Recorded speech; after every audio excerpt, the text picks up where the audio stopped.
Hey guys, welcome back to my channel. If this is your first time here, you're welcome to Sew with Mediva. And if you're a returning subscriber or a returning viewer, thank you for sticking to my channel. So in today's video, I'll be showing you guys how to make this stylish gathered under bust corset dress. It's a maxi dress, and as you can see, and it has a ruched design on the shoulder, just as you can see in the video. This is what the back of the dress looks like, and I achieved it using 3 yards of crepe fabric. So if this is something you are interested in, make sure to keep watching and make sure you watch till the end so that you don't miss out on any detail. And if you find this video useful, don't forget to give it a thumbs up, leave a comment, subscribe to my channel, share to your loved ones. So let's jump right in. So I made use of 3 yards of this beautiful crepe fabric. I have my tape rule, my scissors and my rulers. So this dress is in 2 parts: the upper part, which is from the shoulder to the half length, and the lower part, which is the circle part of this dress. So we're going to start with the upper part, and we'll be drafting on the pattern paper for clarity and accuracy of measurement. So let's go ahead to do that now. So I've gone ahead to cut out my pattern paper, and like I said, the upper part is going to be from your shoulder to your half length. So your half length is just above your belly button.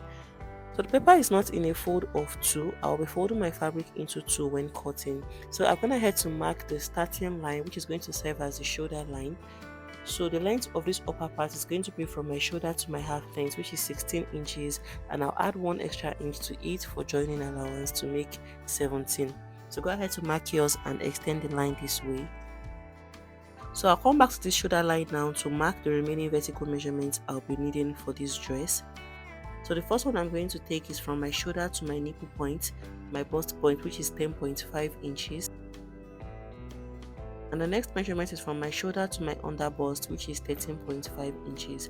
So after marking your own measurements, go ahead to extend the lines this way and then label them appropriately to avoid confusion.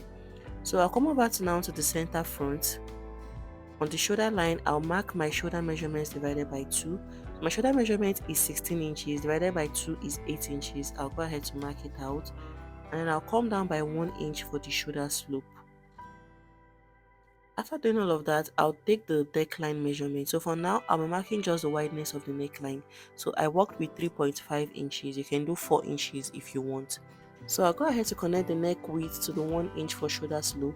So from that point, I'll come down by my round armhole measurements divided by 2, which is 8 inches for me. Or you can just divide your round bust measurements by 6 and add 1.5 inches to it. So go ahead to connect the points together and further extend the line to create the chest line. So the next thing we want to do is to place the dart, and to get your dart line, divide your nipple to nipple measurements by 2. Mine is 4 inches, and I'm going to mark it on all the lines this way and then connect the points together. So after that, I'll come over to the waistline, which is the half length, and take 0.5 inches on both sides of the line, and on the bust line I'll come down by 1 inch and then use my ruler to connect the points together this way. So after connecting, the next thing is to place the body measurements. So I'll come over to the bust line and mark my round bust measurements divided by 4, which is 10 inches, and then I'll add 1 inch for seam allowance to make 11 inches. So go ahead to mark your own appropriate measurement. So my round waist measurement and my round under bust measurement is the same thing, so I'm just going to mark it on my waistline. So my round waist measurement divided by 4 is 8.5 inches. I'll add 1 inch for that, and I'll also add 1 inch for seam allowance. So go ahead to mark yours and then use your ruler to connect the points together this way. After that, the next thing is to take the armhole curve, and I'm just going to take the midpoint of this line, which is 4 inches, and use my curved ruler to connect it this way. So the next thing we want to do is to work on the cup. So I made a little adjustment to my pattern. I forgot to add the seam allowance on the waistline, so I had to redo it again. So I have my waistline 8.5 inches. I added 1 inch for that and my 1 inch for seam allowance. I hope you guys understand. So before we work on the curves, the next thing to do is to take the neckline depth. So for mine, I worked with 8.5 inches. You can decide to make yours lower, just depends on what you want. So from that point, I'll come in by 0.5 inches. This is going to be the distance between the two cups. So when you open it up on a fold, you have 1 inch between the two cups. So connect it to the neck width this way and extend the line. So we're going to be creating our cup from that point. So from this point, I'm going to take my curved ruler and connect it all the way to meet the dart this way. Try to curve it out this way, and then I'll come over to this other side. I'll measure what I have on this curved area and get the midpoint, which is 1 inch for me, and then I'll go ahead to use my curved ruler again to connect it all the way to meet the dart. So when you are done, you should have something that looks just like this. So this is all for the front panel of the upper part. Let's go ahead now to cut it out. So let's go ahead now to cut it out. So just watch closely how I am going to open this up.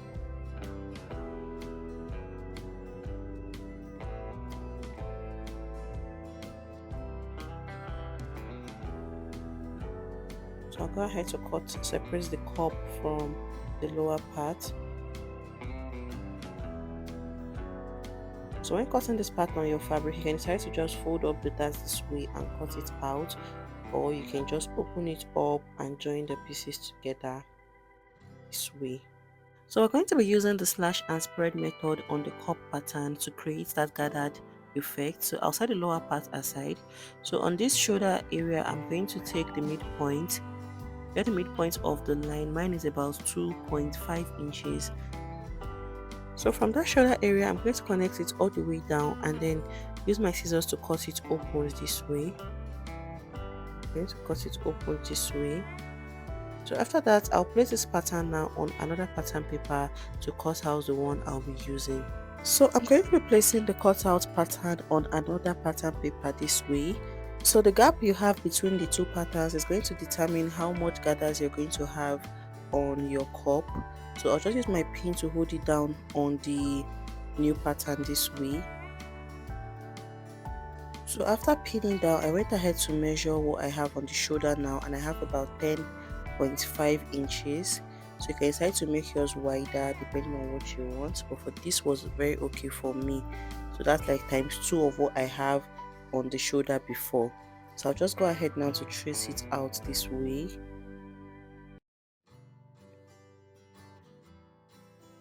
And then I'll cut it out following the shape.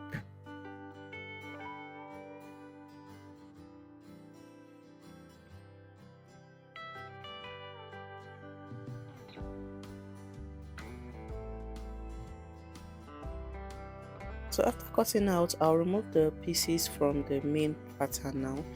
So this is going to serve as the main pattern now, and we're going to gather it into this lower part. So let's go ahead now to work on the back panel. So moving to the back pattern, I have my pattern paper here and it is not in a fold of 2. So at the center back, I came in by 1 inch for my zipper allowance. I have marked the shoulder line already, and I'm going to mark the full length of the upper part, which is 17 inches. And then I'll take from my shoulder to my bust point, which is 10.5 inches.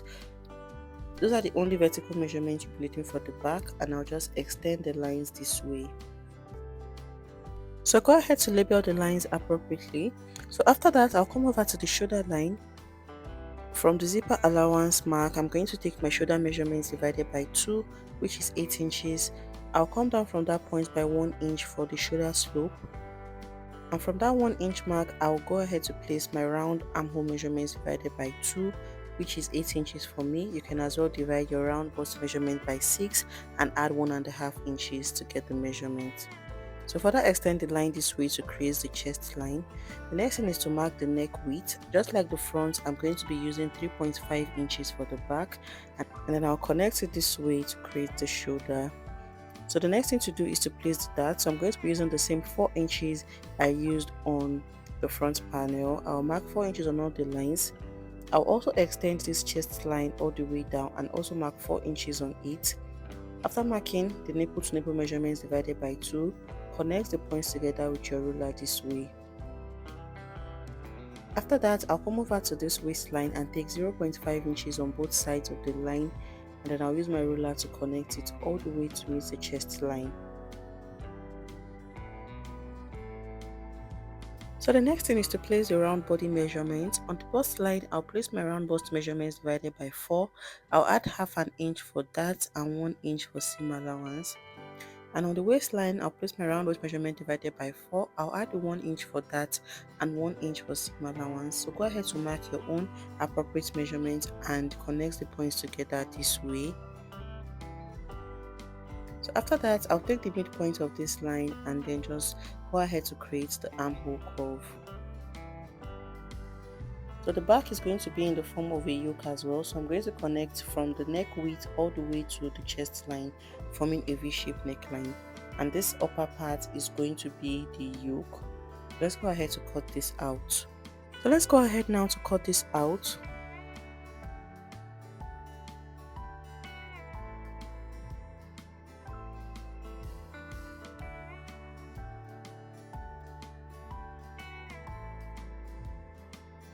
So I'll be separating the yoke from the lower part this way. So right now I'll take out my zipper bulge allowance from the center back, or just slant in 0.5 inches this way and then cut it out. So another thing I do to make my dress sit very well at the back, I'll come up again by 1 inch from the lower part this way and then go ahead to just slant it towards the side this way. This is going to help your dress sit very well and avoid any kind of zipper bulge. So go ahead to cut it out. So after doing all of that, I'm also going to use the slash and spread method for the yoke so that the shoulder area aligns with the front. So let's go ahead to do that now. So I've gone ahead to split the yoke for the back panel open just like I did with the front, and this is me placing it on another pattern paper. Just you can use your pin or your masking tape to just hold it down, and then I'm going to measure to see that I have the same shoulder measurement as the front, which is 10.5 inches before I go ahead to pin the rest. So I'll use my ruler to just connect the points together this way, connect it this way, and then trace out the armhole. So after tracing, I would cut out the new pattern for the back yoke.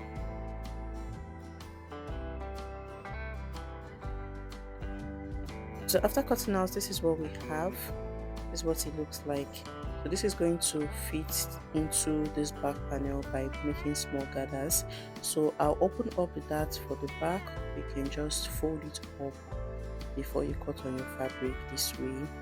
So we're done with the pattern drafting for the upper part of the dress. Let's go ahead to cut it out on the fabric. So for the front and the back, you can see that the shoulder is equal. So yours should also be equal like this. So let's go ahead now to use these patterns to cut out the fabric. So I've gone ahead to use the patterns to cut out my fabric, and this is what we have. So for this upper part, I went ahead to cut out 2 pieces of it, and I also cut out lining pieces for each. I added 1 inch allowance to the shoulder area because we're going to be creating our drawstring casing there, and I added half an inch all the way around it. So for this lower part, I was supposed to join it together before cutting, but I forgot, so I went ahead to cut it out, and I added half an inch to the dart areas and also to the cup area. I also have lining pieces cut out for it. So if you have enough fabric, you can use the same fabric as your lining. So for the back, I did the same thing. I added 1 inch extra to the shoulder, and I added half an inch all around it. So for the lower back, I joined the 2 pieces together before I cut out on the fabric to prevent any joining. I have 2 pieces of it and 2 pieces of the lining, and I also have 2 pieces of the yoke as well. So in my next video, I'll be showing you guys how to join the fabrics together to create this beautiful dress that I'm wearing. So make sure to put on your notification bell so that when I post it, you'll be notified. So don't forget to give this video a thumbs up, leave a comment, subscribe to my channel, and share with your loved ones. I'll see you guys in the next one. Bye. The link to watch the sewing tutorial will also be pinned on the comment section, so make sure to check it out. Bye.